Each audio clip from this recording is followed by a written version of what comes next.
Hey everyone, welcome back to my channel. Today's video is going to be me showing you how I took a dress that wasn't really my style and made a few alterations to it to make it into something that I would get more use out of. I only made a couple of alterations to it because there wasn't that much that I needed to change. So I just thought I'd make this video to show you how making a couple of small alterations to an item of clothing can really make a big difference, and that you don't always have to keep your clothes exactly how you buy them. So yeah, I hope you guys enjoyed the video. So here's how the dress looks before. It's really pretty and I do really like it, but there's just a couple of things that I like to change about it to make it fit my style a little bit better. So the first thing I want to change is the straps up at the top, because I really like the sweetheart neckline, but I don't really like the halter neck at the top. It's just not really something that I wear very regularly, and I think the dress would look a lot better without it, as you can see that I'm showing you here. So what I'm going to do is cut the straps off, just so that it leaves a sweetheart neckline, because I think that the straps take away from the neckline a little bit. And also I'm going to shorten the skirt, because it's a little bit too long for me and I just prefer it to be a bit shorter. So here I'm just showing you how short I'm thinking of making it. And as you can see, the skirt's really full as well, so there's a lot of volume to it. So the dress has a really nice shape and I like all the details on the front, but I just think it could be a little bit better minus the straps and a little bit shorter. So that's what we're going to do. So let's just get started.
finished result. As you can see, it's a lot shorter, which I think's a lot more flattering, because sometimes when skirts are too long they make me look a bit short, but I think this is the perfect length now, and I'm really happy with how it came out, because now I can actually wear knee-high socks with it without them getting covered up.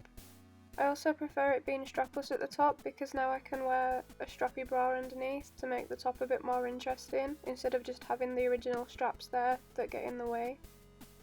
I like it a lot more now, and I hope you guys agree that I improved it from its original state, and leave me a comment telling me what you think.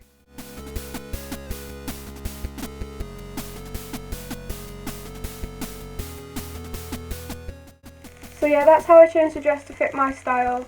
I'm really happy with how it came out, and I'll definitely wear it a lot more now. And I definitely prefer it to the way it was before, just because it was a little bit too long for me, and I prefer dresses to be a little bit shorter. Plus the straps were like in a really awkward place, and I'm not really into the style of a halter neck top. So yeah, they were the only changes that I had to make, but as you can see, they make the dress look a lot different. So I hope you enjoyed the process. Sewing is one of my hobbies that I have, and altering clothes is also something that I like. I hope you guys enjoyed the video. I'd really recommend giving this a go if you've got something that you'd like to change, because you could really end up liking it a lot more than it was before. So as always, thanks for watching, and I'll see you next time. Bye!